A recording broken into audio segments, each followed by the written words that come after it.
Buenas tardes con todos. Vamos a iniciar ya la clase. Bueno, en este caso me presento. Mi nombre es Milagros Chorres. Soy docente en Academia Meditips del curso de directorio y es por eso que se me ha dado a cargo este tema que es curva de disociación de la hemoglobina. Bien. Bien, ¿cuáles son los temas que vamos a ver el día de hoy? Para este caso, tenemos lo que es el desplazamiento de la curva de disociación, tanto a la derecha como a la izquierda. También tenemos que aprender el concepto de P50, estado tenso y relajado de la hemoglobina. Y al final de la sesión vamos a tener una ronda de preguntas. Luego las concluyo. Asimismo, les hago recordar que al final se les enviará un post-test con el que ustedes pueden acceder a su certificación. Bien, de aprobar el post-test, ustedes acceden a su certificado. Bien, entonces empezamos.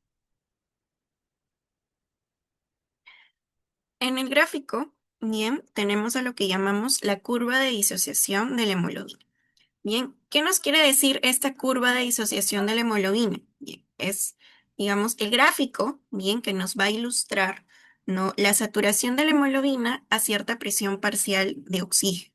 Bien, entonces, nosotros en esta curva vamos a notar varias características. Bien, la principal o la más notoria es que esta curva tiene una forma sigmoidea, o también le dicen DS sigmoidea. Bien, gracias a una de las características muy importantes que tiene la hemoglobina, que se llama cooperatividad positiva. Bien. ¿Y por qué es importante recordar esto? Porque digamos que a nivel del cuerpo humano también tenemos otra proteína que transporta oxígeno, que es la mioglobina, que lo hace a nivel muscular.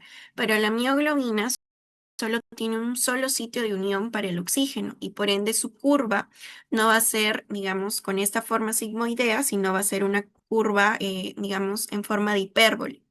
Bien, entonces, por eso. ¿Y en qué consiste esta cooperatividad positiva? Bien, que está por el lado de acá. ¿Qué quiere decir? Que nosotros sabemos que la hemoglobina tiene 4 sitios de unión para el oxígeno. Entonces, cuando una sola molécula de oxígeno, bien, se une, esta va a facilitar la unión de las restantes. Bien, va a ocasionar un cambio de conformación del resto de subunidades, bien, para que se puedan unir con mayor facilidad. Bien, y esto va a hacer, pues, que la curva, pues, tenga esta forma característica. Luego, a su vez, vamos a tener una zona de meseta y una zona de pendiente. Entonces, esta zona de meseta también se le llama zona de carga, bien, que la tenemos por acá. Y como su mismo nombre lo dice, va a ser el momento en que la hemoglobina se va a cargar de oxígeno. ¿Y dónde va a ocurrir? En los pulmones. Entonces, en los pulmones es donde la hemoglobina, ¿no?, gracias al oxígeno que ha entrado, gracias a la presión de oxígeno alveolar, bien, que más o menos es de 100 milímetros de mercurio, bien, es donde la hemoglobina entra, ¿no?, de haber recorrido todo lo sistémico, ingresa capilar alveolar, y es ahí donde se realiza el intercambio gaseoso y se, digamos, satura. Y luego tenemos una zona dependiente, que es la zona de descarga, bien, que como su mismo nombre lo dice, la hemoglobina aquí va a descargar el oxígeno que había captado en los pulmones. Entonces, ¿dónde va a ocurrir esto? En los tejidos. Bien, entonces, es aquí donde nosotros tenemos que aprender, digamos, estas dos partes. Bien, la zona de meseta, también llamada zona de carga, y la zona de pendiente, también llamada zona de descarga. Entonces, ya saben. La zona de meseta, la hemoglobina se carga, es en los pulmones. Y donde la hemoglobina se descarga es en los tejidos, ¿no? Que digamos que es la funcionalidad, ¿no?, de ella, de llevar oxígeno a los tejidos, pues, que lo requieren. Bien. Y luego, otro punto importante, ¿no?, es saber cuándo esta curva se va a desviar hacia la derecha y cuándo lo va a hacer hacia la izquierda. Bien. Entonces, por acá tenemos a la derecha y esto es a la izquierda. Entonces, cuando nosotros hablamos de un desplazamiento de la curva de disociación hacia la derecha, estamos hablando de una disminución de la afinidad de la hemoglobina por el oxígeno. Y tú me vas a decir, Mili, ¿pero eso es bueno o eso es malo? Bien, esta disminución de la afinidad está dada por varias características que son comunes, bien, o son resultado de un tejido metabólicamente activo. Por ejemplo, no sé, tú sales a correr, bien, te vas al gimnasio, te pones a alzar pesas, ¿no? Te pones a jugar fútbol o vóley, bien, entonces digamos, tus tejidos, en este caso, pues los músculos, van a entrar en metabolismo, bien, se van a volver metabólicamente activos. Entonces van a aumentar su demanda de oxígeno debido a que tú lo estás requiriendo. Entonces, ¿qué pasa cuando un tejido está metabólicamente activo? Bien, va a aumentar el CO2. Bien, entonces al aumentar el CO2, bien, se van a liberar mayor cantidad de hidrogeniones. Y al aumentar la cantidad de hidrogeniones, el pH va a disminuir. Bien, entonces estamos frente a un pH ácido. Bien, y también producto de estos tejidos metabólicamente activos, bien, se va a liberar calor. Entonces aumenta la temperatura. Bien, entonces todos estos factores, como les digo, son comunes de tejidos metabólicamente activos. Bien, entonces todos ellos van a responder,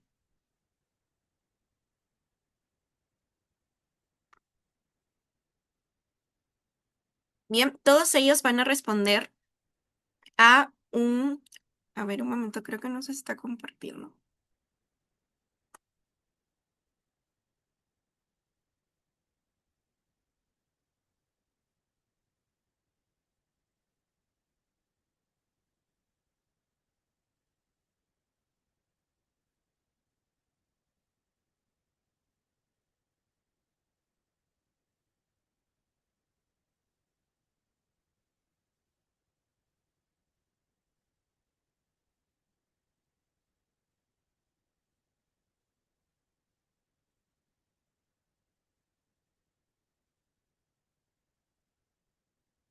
Y ahora sí,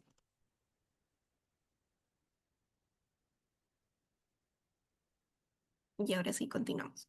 Bien, como les decía, todas estas características son resultado de estos tejidos metabólicamente activos que lo que van a hacer es, digamos, aumentar la demanda de oxígeno y por ende, la hemoglobina lo que va a hacer es responder a esto y disminuir su afinidad por el oxígeno. Bien, lo va a soltar más fácilmente para sustentar esa demanda que está requiriendo en este caso el tejido muscular, ¿no? Del ejemplo. Caso contrario, va a pasar con la disminución del PCO2, la disminución de los hidrogeniones, por ende estamos hablando de un pH, de un aumento del pH, por ende un pH alcalino, y una disminución de la temperatura. Bien, y aquí tenemos otro factor, ¿no? Que es el 2,3 bifosfolisirato. ¿Qué consiste el 2,3 bifosfolisirato?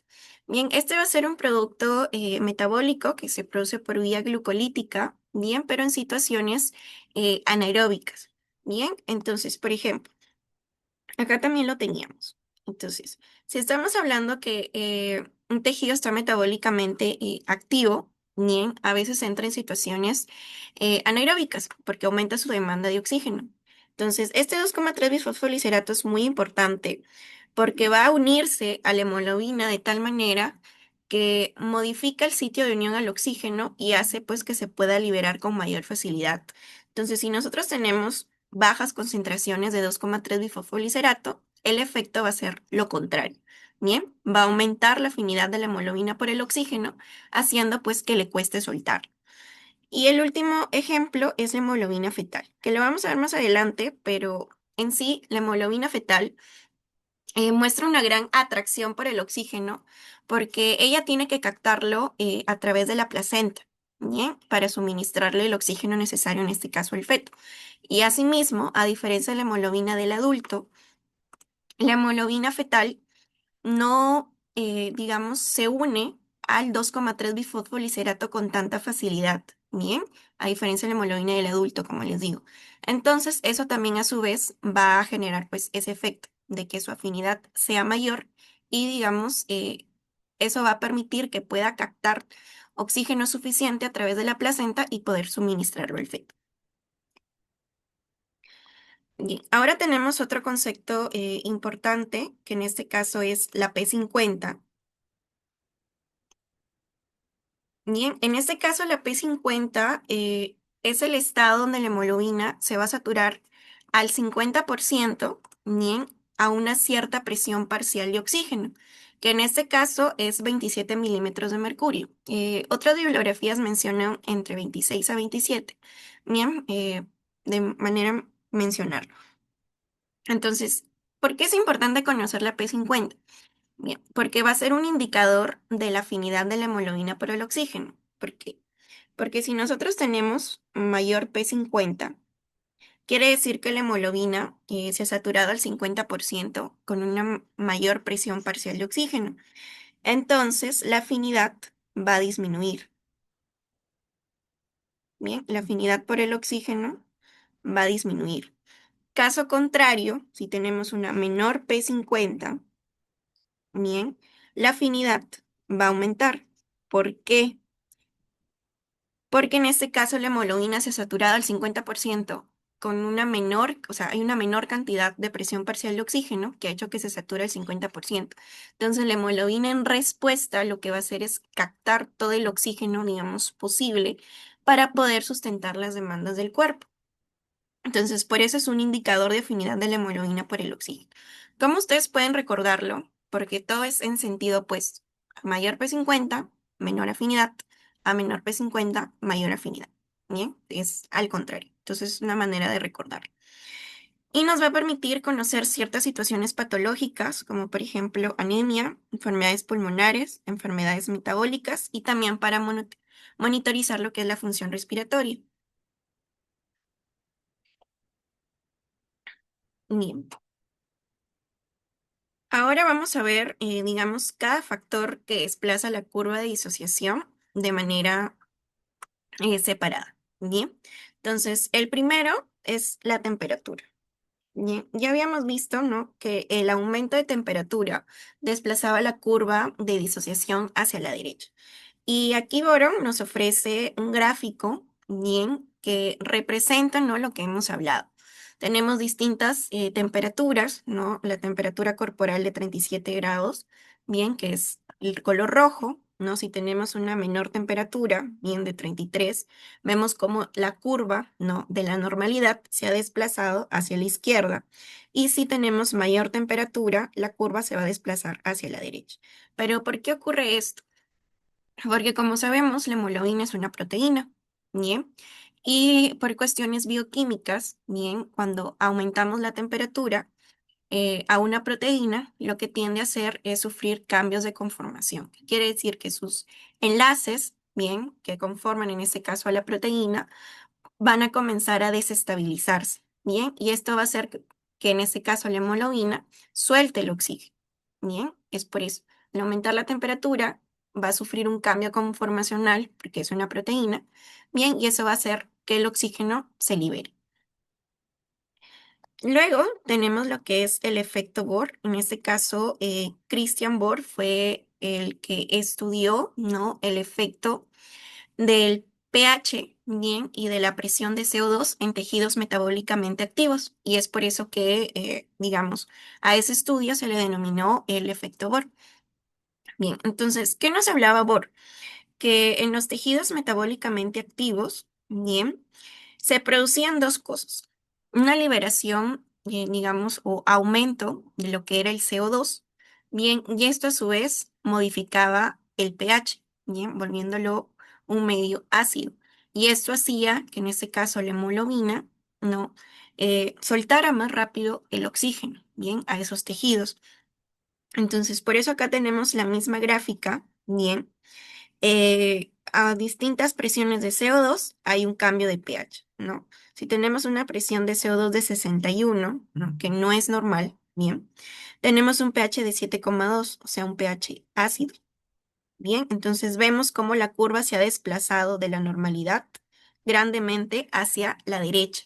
Bien, luego una presión de CO2, ¿no?, de 40, bien, que está normal, en un pH de 7,4, que también está normal, porque recuerden que el pH sanguíneo va de 7,35 a 7,45. Bien, pero si disminuimos el CO2, bien, vemos que el pH va hacia el lado alcalino, bien, y la curva se desplaza hacia la izquierda. Entonces, por acá están estos efectos, pero de manera separada. Bien, el primero es el efecto del pH. ¿Qué pasa? Que producto del metabolismo, bien, se libera CO2, ¿no? Que ya lo habíamos mencionado, y el CO2 pues va a cambiar pues el pH en el medio, pero a su vez hay otros metabolitos, bien, que se pueden producir del metabolismo, que también tienden a modificar el pH del medio. Entonces, esto lo que va a hacer es que la hemoglobina, como se puede ver aquí en la reacción, libere el oxígeno. Bien, entonces, acá también Boron nos ofrece el mismo gráfico, pero solo modificando el pH. Bien, entonces tenemos la misma concentración de CO2, pero solo se ha modificado el pH. Bien, y de igual manera, si estamos hablando de un pH ácido, no de 7,2, la curva se desplaza hacia la derecha. Y en el otro lugar es el efecto del CO2. Bien, el CO2 se va a unir a los grupos amino de la hemoglobina, bien, formando lo que es la carbaminohemoglobina. Entonces, al juntarse, lo que va a hacer es un cambio conformacional de la hemoglobina, haciendo que suelte, en este caso, el oxígeno y libere hidrogeniones. Bien, y por eso es que hay una alteración de lo que es el pH, bien, porque se liberan hidrogeniones. Y esa es una de las tantas formas por las que se transporta el CO2, porque en realidad son tres. Una es unido a la hemoglobina, bien, otra es en estado disuelto en el plasma, y otra forma es en forma de bicarbonato, que según Guyton, pues es la forma de mayor cantidad en un 70% en la que se transporta el CO2. Entonces tenemos el mismo gráfico, bien, pero solo modificando ahora el CO2, ¿no? Y también vemos que un CO2 de 61, ¿no? Que como les digo, no es normal, no da normalidad, pero es por el ejemplo. La curva sí se desplaza pues también hacia la derecha. Bien, y por acá está la conclusión, ¿no? De Bohr, esto es lo que dijo Bohr, que cuando la actividad metabólica de los tejidos aumenta, ¿no? Se incrementa la producción de CO2. Bien, el aumento de la presión de CO2 en el tejido causa un incremento de la concentración de hidrogeniones y la disminución del pH. Y conjuntamente estos efectos disminuyen la afinidad de la hemoglobina por el oxígeno, lo que hace que la curva se desplace hacia la derecha y la P50 aumente, ¿no?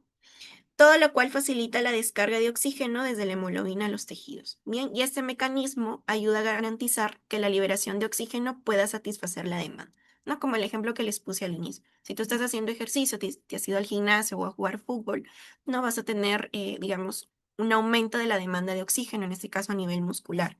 Entonces, todos esos factores contribuyen a que se pueda sustentar esa demanda. Bien. Luego tenemos al 2,3 bifosfolicerato. Bien, como ya les había mencionado, este es un producto eh, de la vía glucolítica, bien, que se va a producir en situaciones, digamos, anaeróbicas, ¿no? Entonces, ¿en qué situaciones anaeróbicas se puede producir? Por ejemplo, en hipoxia, bien, cuando hay altitud elevada, pero de manera crónica. Bien, por ejemplo, esas personas de la sierra, ¿no? Personas de la sierra, bien, que ya se han adaptado bien a la altura, es gracias a que aumenta la concentración de 2,3 bifosfolicerato. Bien, y es por eso que ellas pueden vivir de manera normal y tranquila, sin sufrir el mal de altura, a diferencia de que uno de nosotros no se vaya, no sé, a Cusco, bien, y sí le pueda chocar la altura. Bien. Entonces, y otra situación también es la anemia, bien, pero una anemia crónica. Entonces, este 2,3 bifosfolicerato de manera normal está en un equivalente de 1 a 1, o sea, hay uno por cada molécula de hemoglobina. Bien, y es importante porque, como les digo, se va a unir a las cadenas beta de hemoglobina, bien específicamente, y es una unión alostérica. ¿Qué quiere decir? Que no se une, digamos, en el mismo sitio del oxígeno, pero al unirse va ocasionar un cambio, ¿no? En conformación de la hemoglobina que va a desplazar el oxígeno, ¿bien? Y va a disminuir, por ende, su afinidad. Entonces, por eso es importante. Y bueno, acá tenemos también otra gráfica, ¿bien? Lo normal, ¿no? 5 milimoles por litro, pero si aumentamos, como les digo, en un individuo adaptado a grandes alturas, la concentración pues aumenta. Y esto va a ayudar que la hemoglobina pues suelte con mayor facilidad el oxígeno, ¿bien? Y digamos que esa persona que se ha adaptado no tenga problemas de hipoxia, ¿bien? Debido pues a las concentraciones de 2,3 bisfosfolisirato. Bien, y bueno, como ya les había mencionado, se une en la cavidad central, específicamente en las cadenas beta-hemoglobina, bien, de la desoxihemoglobina en estado T, que es el estado tenso, que ya lo vamos a ver, y la estabiliza. ¿Y cuando hay un aumento? Es en hipoxia crónica, en anemia o altitud elevada. Entonces, si les ponen un caso, no, no sé, una pregunta, en hipoxia crónica, ¿hacia dónde se desplaza la curva? Bien, entonces ustedes van a decir hacia la derecha. ¿Por qué? Porque en hipoxia crónica, anemia crónica y altitud elevada, lo que va a hacer es un aumento de 2,3 bisfosfoliserato, bien, y este desplaza la curva hacia la derecha. Bien, ahora tenemos otros dos factores, bien, pero este caso desplazamiento hacia la izquierda, bien, que es la hemoglobina fetal. Como ya les había mencionado, la hemoglobina fetal va a tener una gran atracción por el oxígeno, debido a que lo tiene que captar de la placenta, bien. Y a su vez, a diferencia de la hemoglobina del adulto, la hemoglobina fetal no va a tener afinidad o no va a tener, digamos, tanta afinidad por el 2,3 bisfosfoliserato, a diferencia de la hemoglobina pues, del adulto. Entonces, esto va a hacer que la curva se desplace hacia la izquierda, ¿bien? Va a tener gran atracción, o sea, lo va a captar tanto, ¿no? Que en este caso es importante porque lo tiene que hacer a través de la placenta, ¿bien? Y la otra situación es el monóxido de carbono. Bien, el monóxido de carbono le gana al oxígeno porque tiene una afinidad 250 veces mayor para unirse a la hemoglobina. Bien, entonces formando lo que es la carboxihemoglobina. Por eso es que llega a ser tóxico. Bien, incluso puede llevar hasta la muerte a las personas que se intoxican por monóxido de carbono. Bien, y tiene, digamos, dos efectos, ¿no? Que uno es que reduce pues la capacidad de transporte de la hemoglobina al oxígeno en la sangre, y otra es que ese poco oxígeno restante que puede estar unido no va a poder ser liberado. ¿Bien? Por eso tiene dos efectos y por eso es que termina siendo muy peligroso. Y una de las formas que lo menciona Guyton para contrarrestar el efecto del monóxido de carbono es aumentar la concentración, en este caso de oxígeno, bien, para que pueda desplazarlo, ¿no? Y ganarle a esa afinidad mayor que tiene el monóxido de carbono. Bien, y por último, vamos a ver el concepto de estado tenso y relajado. Bien. Esto lo vamos a ver como si fuera el puño, ¿bien? De la mano. Y cuando la hemoglobina está tensa, es un puño cerrado, ¿bien? Entonces, el oxígeno, difícil, ¿bien? Que puede entrar, que está cerrada. Entonces, se comienza a soltar, ¿bien? Se libera. Entonces, prende, ¿no? Nosotros analizamos. Si la hemoglobina está tensa y está liberando oxígeno porque no puede captar. Bien, entonces estamos hablando de una zona de descarga. Bien, entonces, ¿dónde era la zona de descarga? En los tejidos. Bien, y la hemoglobina relajada es como si abres, ¿no? Tu mano, la palma de tu mano. Bien, entonces al estar abierta, ¿no? El oxígeno puede entrar y puede unirse. Entonces, aquí la hemoglobina se está cargando. Entonces, ¿dónde era la zona de carga? En los pulmones. Bien, donde la hemoglobina iba a captar oxígeno a través de los alveolos. Bien. Entonces, ¿por qué ocurren estos dos estados? Estado R también le dicen o estado T. Bien, esto es por los cambios conformacionales que puede sufrir, en este caso, la hemoglobina.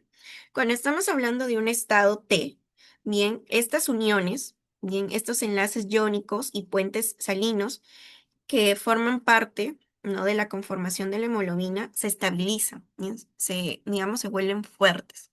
Entonces la molécula está rígida, ¿bien? Pero en cambio, Cuando la hemoglobina está relajada, bien, digamos, se ha unido el oxígeno, se sufre un cambio de conformación. Entonces, digamos que todos esos enlaces se rompen, bien, y solo quedan algunos. Y se desestabilizan, pues, esas uniones, esos puentes iónicos y esos puentes salinos. Entonces, eso permite que, digamos, que la molécula se abra, o sea, de un giro de más o menos 15 grados, bien, para que el oxígeno se pueda unir.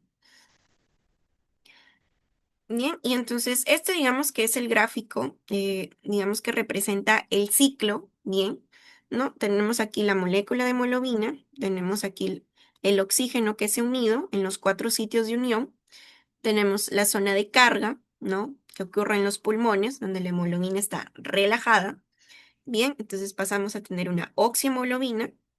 Luego llega a los tejidos, sufrimos la zona de descarga, la hemoglobina pasa al estado tenso y luego regresa a los pulmones para repetir el ciclo. Bien, y por acá está el concepto, ¿no? El estado relajado posee una alta afinidad por el oxígeno, bien, y se va a favorecer en condiciones de pH alto, o sea, un medio alcalino, bien, y bajas concentraciones de CO2 y 2,3 bisfosfolisirato. ¿Por qué? Porque aquí estamos hablando de que la curva se está desplazando hacia la izquierda, ¿no? Que va a captar, bien. Y el estado tenso es como decir que la curva se desplace hacia la derecha, bien, porque va a soltar el oxígeno. Entonces, este posee una baja afinidad por el oxígeno, bien, y bueno, se estabiliza en condiciones ácidas, o sea, un bajo pH y altas concentraciones de CO2 y 2,3 bifosfolisirato. Bien, y eso sería pues los conceptos. Acá tenemos una tabla de resumen, ¿no? De estado tenso y relajado. Saben, estado tenso, la hemoglobina está desoxigenada, porque acuérdense que es como el puño de la mano, ¿bien? No entra nada. Y en el estado relajado está oxigenada, porque al estar abierta, ¿bien? Puede entrar el oxígeno. La afinidad es baja en el estado tenso y alta en el estado relajado. Los puentes salinos están numerosos. Recuerden, la molécula se vuelve rígida. Y en el estado relajado están rotos o están débiles. La ubicación, estado tenso, bien, en tejidos sistémicos, acuérdense, T de tejidos, y el estado relajado en los capilares alveolares. Y la posición en la curva, el estado tenso es la zona dependiente o de descarga, y el estado R o relajado es la zona de meseta o zona de carga. Bien. Y eso sería todo, chicos. Vamos a pasar a una ronda de preguntas. Igual si tienen alguna duda, pueden escribirla por el chat. Bien, entonces la pregunta número 1 es, ¿cuál es el efecto del monóxido de carbono sobre la curva de disociación de la oximología? ¿Hacia dónde se desplaza? ¿Hacia la izquierda o hacia la derecha?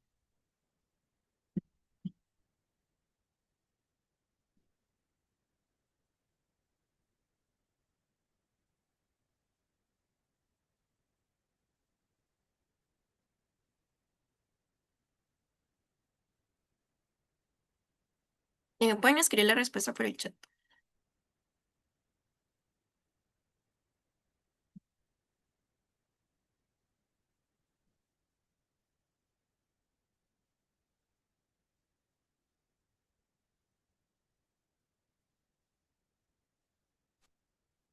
Es izquierda. Bien, sí, también recibí una respuesta por el chat. Muy bien, es hacia la izquierda. Bien, porque recordamos que el monóxido de carbono pues era 250 veces más afín a la hemoglobina que el oxígeno, entonces lo iba a desplazar.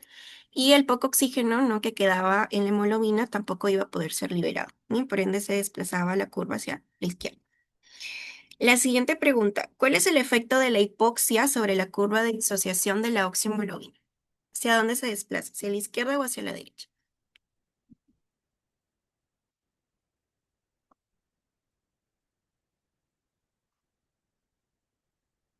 La derecha.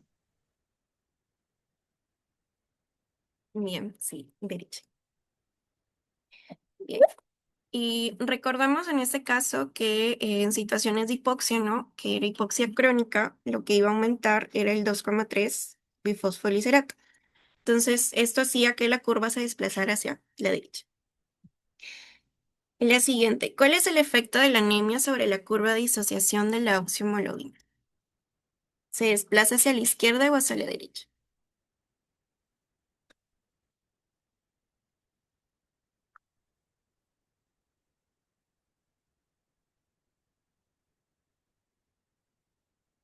La derecha. Bien, sí, hacia la derecha. Bien, siguiente pregunta. En los casos de alcalosis metabólica, la curva de disociación se desplaza hacia dónde y la afinidad de la hemoglobina por el oxígeno aumenta o disminuye.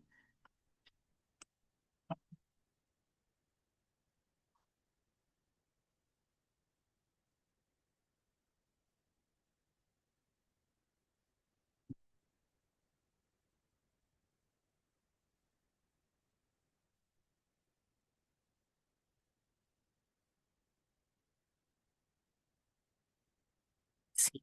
Eh, Hay dos respuestas.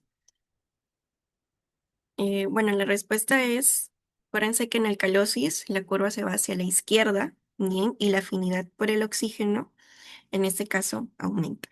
Bien,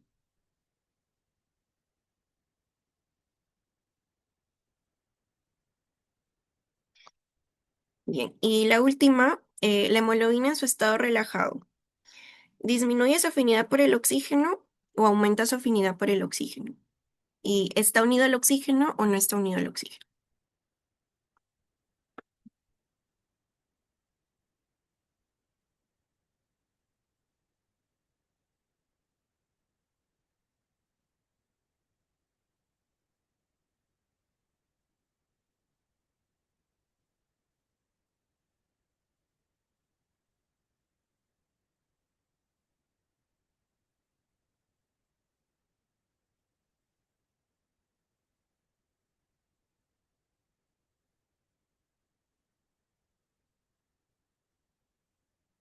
Bien, hay dos respuestas. Sí, sí es la F, es B y C. Bien, porque acuérdense que en estado relajado, ¿no? Teníamos mano abierta, bien. Entonces aumenta la afinidad porque, digamos, la hemoglobina puede captar, bien, y por ende, pues está unido al oxígeno. Bien, entonces la bibliografía, chicos, es Guyton y Boron. Ahorita les voy a compartir el post-test. Recuerden que los que aprueban el post-test pueden acceder al certificado de la clase. En un momento.